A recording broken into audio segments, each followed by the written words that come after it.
Si tu rêves de volcans majestueux, de plages secrètes et d'aventures hors des sentiers battus, alors Java est la destination qu'il te faut. Dans cette vidéo, je te donne tous mes conseils pour un itinéraire parfait de 2 semaines sans te ruiner.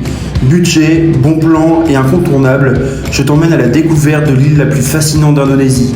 Allez, prépare ton sac à dos, on part explorer Java ensemble. Bienvenue dans cette nouvelle vidéo. Aujourd'hui, je vais vous donner tous les conseils et les astuces pour avoir le meilleur budget, le meilleur itinéraire et les meilleurs conseils pour un voyage à Java de 2 ou 3 semaines.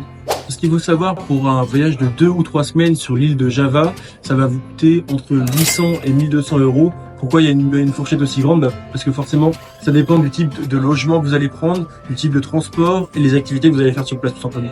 Donc, mais comptez à peu près entre 800 et 1200 euros. Le premier point que je voulais aborder avec vous, c'était les transports. Donc, si vous voulez prendre un avion de l'Europe ou de la France jusque sur l'île de Java, je vous conseille d'utiliser l'application Skyscanner. Skyscanner, en fait, c'est un comparateur de vol et grâce à ça, vous aurez les vols au meilleur prix. Après, vous allez voir sur place, la meilleure façon de bouger, c'est tout simplement de louer un scooter quand vous restez dans une ville pour quelques jours, ou tout simplement d'utiliser l'application One2Go Asia, c'est écrit comme ça. Et vous allez voir, vous avez des bus, des trains, vous avez tout ce qu'il faut. Et grâce à ça, vous pourrez vous déplacer tranquillement sur toute l'île de Java. Moi, c'est ce que j'avais fait personnellement et franchement, tout s'est toujours très bien passé. Au niveau des hébergements, moi, ce que je vous conseille, c'est ce que je fais à chaque fois quand je voyage. Moi, j'utilise principalement Booking.com ou Hostelworld pour me loger. Vous pouvez également utiliser Airbnb, mais franchement, même si vous voulez des logements de très bonne qualité, si vous voulez auberge de jeunesse, ça va coûter entre 3 et 15 euros. Vraiment, vous avez des logements vraiment pas chers sur Java pour les auberges de jeunesse. Et après, si vous voulez des logements un petit peu plus onéreux, ça va coûter entre 20 et 40 euros. Sur Booking.com, vous aurez vraiment de tout, du moins cher au plus cher. Et après, des fois, si vous ne trouvez pas sur Booking.com, vous pouvez également utiliser l'application Hostelworld. Pour la nourriture et les boissons, franchement, ça va pas être cher. N'hésitez pas à aller manger dans les warung. Donc les warung, c'est les restaurants locaux. Vous allez manger pour entre 2 et 4 euros. Les spécialités locales, ça va être le nasi goreng, le mie goreng, le soto ayam. Franchement, c'est de la nourriture qu'on n'a pas l'habitude de manger en France. Donc n'hésitez pas à aller manger de la nourriture locale dans les warung. Pour les activités donc qui vont être visite de temples, excursions ou justement ascension de volcans. J'en parlerai un petit peu plus tard dans la vidéo, mais franchement, utilisez Get Your Guide.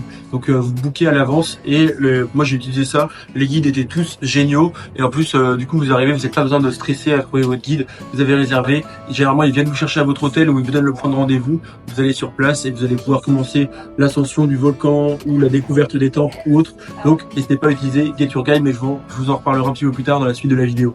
Et ensuite, pour tout ce qui va être assurance et frais bancaires, moi je vous conseille vivement d'utiliser le Shapka. Donc Shapka, c'est une assurance de voyage. Vous allez voir, vous allez faire des ascensions, vous allez bouger en scooter. Il y a un risque de vous blesser, comme partout dans le monde, mais il y a un risque de vous blesser. Et la meilleure assurance de voyage, c'est Shapka. En plus, vous avez moins 5% avec le lien que je vous mets dans la description. Donc, même si vous partez 2 ou 3 semaines, franchement, prenez l'assurance, ça vaut le coup. Si vous avez le moindre problème, au moins vous êtes couvert. Et pour les frais bancaires, je vous conseille vivement d'utiliser l'application N26 juste là. Franchement, c'est hyper simple. Je vous mets un lien dans la description également. Il n'y a pas de frais à l'étranger en fait. Quand vous utilisez N26, vu que c'est une banque en ligne, il n'y a pas de frais à l'étranger. L'ouverture du compte, ça se fait en quelques minutes. En plus, vous avez pas mal d'outils pour analyser vos dépenses par la suite. Donc, je vous conseille vivement d'utiliser N26 plutôt que votre carte bancaire française. Après, au niveau des transports, vous allez voir principalement, moi j'avais voyagé en bus, mais on peut également le faire en train. C'est un petit peu plus onéreux, mais ça reste quand même très raisonnable entre toutes les grandes villes. Donc ça peut être entre Jakarta, Yogyakarta, Malang, Surabaya. Et en plus, les bus, moi personnellement, c'est un bon moyen parce que généralement j'ai rencontré des locaux. En fait, il y a beaucoup moins de touristes sur l'île de Java que sur Bali, donc c'est un bon moyen de rencontrer les locaux. Vous allez voir. Moi, quand j'étais à Java, franchement, j'ai rencontré que des locaux. À chaque fois, je me baladais tout seul dans une ville et ils venaient m'aborder, mais gentiment, pas du tout insistant. Et on se mettait à discuter. Puis ils me disaient, viens, si tu veux, on peut aller manger chez moi. Je disais, ok, pourquoi pas. Après, ils disaient, viens, on peut aller voir les enfants. Moi, je vais t'emmener visiter les endroits cachés de la ville où c'est beaucoup moins touristique. Donc, n'hésitez pas à aller parler avec les locaux. Franchement, vous allez voir, les expériences, elles sont beaucoup plus intenses quand vous êtes avec les locaux et c'est vraiment une expérience unique. Maintenant que vous savez tout à propos du budget, donc entre 800 et 1200 euros pour entre 2 et 3 semaines, maintenant je vais vous parler de l'itinéraire. Pour commencer, je vous conseille d'atterrir à la capitale de toute l'Indonésie, c'est-à-dire Jakarta. Donc, vous allez pouvoir profiter de Jakarta avec son passé colonial unique. Vous pouvez explorer Kota Tua avec ses bâtiments uniques. Allez voir le port de Sunda Kelapa. vous trouverez les traditionnels bateaux Finsi. Vous pouvez également aller à la plus grande mosquée en fait à Jakarta. Il y a la plus grande mosquée de toute l'Asie du Sud-Est, et il y a Monas. Donc Monas, c'est un petit peu l'équivalent de la Tour Eiffel en France, donc c'est le monument national de l'Indonésie. Après, vous pouvez aller faire du shopping et des dégustations de street food à Glodok.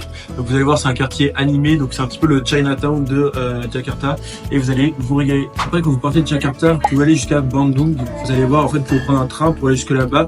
Vous pouvez aller visiter le cratère de Kawah Putih avec son lac bleu. Vous allez voir, c'est vraiment sublime. Il faut vraiment aller là-bas si vous passez par l'île de Java. Et si vous voulez voir un volcan actif, vous pouvez aller voir le volcan de Tangbutan Perao. Après, vous pouvez aller voir les villages locaux et les sources chaudes à Siater. Donc là, vous pouvez vous détendre et profiter des sources chaudes pour vos vacances. Vous allez voir, c'est un moment où on prend du temps pour soi. Après, vous pouvez partir pour quelques jours sur Yogyakarta. Alors, Yogyakarta, c'est connu pourquoi? Parce que il y a l'un des plus grands temples bouddhistes au monde qui sont classés au patrimoine de l'UNESCO. Donc, les deux choses principales qu'il y a à faire, c'est Borobudur. Donc, Borobudur, ça ressemble à ça. Et le deuxième temple, vraiment un indispensable à aller voir, c'est Prambanan. Donc, Prambanan, ça ressemble à ça. Encore une fois, les temples, elles sont à peu près à 1 heure chacune de Yogyakarta. C'est les plus beaux temples, moi, que j'ai vus depuis que je suis parti en voyage. Borobudur et Prambanan, c'est vraiment sublime. Vous allez voir le palais du sultan et Water Castle. Grâce à ça, vous allez pouvoir plonger dans le cœur historique de Yogyakarta. Sur place, vous pourrez prendre un cours de batik. Donc le batik, ça ressemble à ça. Et vous balader sur Malioboro Street. C'est la rue principale de Yogyakarta. Vous allez vous régaler. Il y a plein de petites boutiques. C'est vraiment sympa de se balader dans cette rue. Après ça, je vous conseille vivement d'aller à l'un des highlights de tout Java, c'est-à-dire le mont Bromo. Le mont Bromo, c'est un volcan qui est juste sublime sur toute l'île de Java. Enfin, sur l'île de Java, franchement, c'est l'endroit que moi, personnellement, j'ai préféré. Vous allez booker via Get Your Guide. Donc, Get Your Guide, en fait, c'est une plateforme sur laquelle vous pouvez déjà réserver vos activités. Et c'est bien parce que sur place, au moins, vous n'avez pas besoin de vous inquiéter. Tout est déjà réservé. Donc là, je vous mettrai des liens dans la description pour toutes les activités phares que vous pouvez faire sur Java et que vous pouvez déjà réserver à l'avance. Moi, les guides ont toujours été super sympas avec moi. J'ai toujours eu des bonnes expériences en utilisant Get Your Guide, donc je vous conseille vivement de le faire. Comment ça se passe pour Bromo? Ils vont venir vous chercher en jeep et ils vont vous faire passer à travers les dunes de sable. Donc ça, c'est vraiment sympa. Et vous allez monter tout en haut pour avoir un magnifique lever de soleil sur le mont Bromo. Vous allez voir, c'est un volcan. Même si vous avez déjà vu des levées de soleil sur des montagnes, bah là, le fait que ce soit un volcan, c'est vraiment unique. C'est vraiment juste magnifique. Et après, vous allez reprendre le jeep et là, il y a une randonnée à faire pour aller voir le cratère d'en haut. Donc là, vous allez voir, vous allez respirer, ça sent le souffle et c'est vraiment impressionnant de voir à quoi ça ressemble un volcan vu de près. Et après ça, passez une nuit pour vous reposer à Malang ou à Probolinggo. Donc c'est les villes qu'il y a aux alentours de Bromo. Vous allez voir, vous pouvez passer une journée à être beaucoup plus calme, tranquille. À côté de Malang, donc à 1 heure de Malang, il y a une cascade qui est juste unique, qui ressemble à ça. Franchement, n'hésitez pas à y aller, c'est vraiment juste unique et sublime. Et pour terminer votre voyage, vous pouvez tout simplement aller à un autre volcan qui s'appelle le mont Ijen. Donc là, vous allez arriver sur la partie est de l'île de Java. Et si vous allez là-bas le matin, vous pourrez voir les fameuses flammes bleues causées par le soufre en combustion. Donc vous allez voir juste le volcan, regardez à quel point il est magnifique, ça ressemble à ça. C'est juste unique. Pour toutes ces activités phares, donc ça va être Bromo, Ijen, Borobudur, Prambanan. Franchement, je vous mets tous les liens en description. N'hésitez pas à utiliser Get Your Guide. Au moins, vous serez tranquille en arrivant sur place. C'est des expériences à ne pas louper si vous allez sur l'île de Java.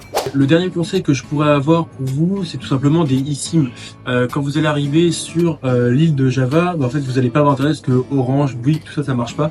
Donc forcément, je vous conseille de prendre des eSIM. Donc en fait, là, vous n'avez rien à changer. Vous téléchargez l'application, vous allez sur le site de AirAllo et après, vous choisissez le forfait que vous voulez. Si vous voulez 5 Go, 10 Go ou plus, vous cliquez sur ce que vous voulez, vous payez pour votre forfait et vous avez internet instantanément. Donc franchement, ça c'est hyper pratique.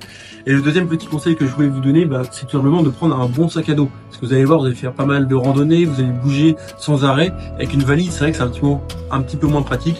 Et moi, je voyage depuis un petit bout de temps. Et franchement, les sacs de meilleure qualité, c'est les sacs Osprey. En discutant avec d'autres backpackers, en fait, je vois vraiment que les sacs Osprey, c'est la marque numéro 1. Donc là, je vous mets un petit lien dans la description. Vous allez voir vraiment, c'est les meilleurs sacs du marché. Donc si vous devez prendre un sac à dos pour votre voyage, je vous conseille vivement de prendre un sac Osprey. Maintenant, vous avez toutes les clés en main pour profiter de votre voyage à Java. Si vous voulez un voyage plus détente ou quelque chose avec beaucoup plus d'aventure, vous avez toutes les clés en main, vous savez tout ce que vous pouvez faire. Si la vidéo vous a plu, n'hésitez pas à mettre un petit like, un petit commentaire. Si vous avez des questions, n'hésitez pas à me les mettre en commentaire, je serais heureux de pouvoir y répondre. Et surtout à vous abonner, moi ça m'encourage à continuer. Et sur ce, je vous dis à la prochaine pour une nouvelle vidéo. Ciao!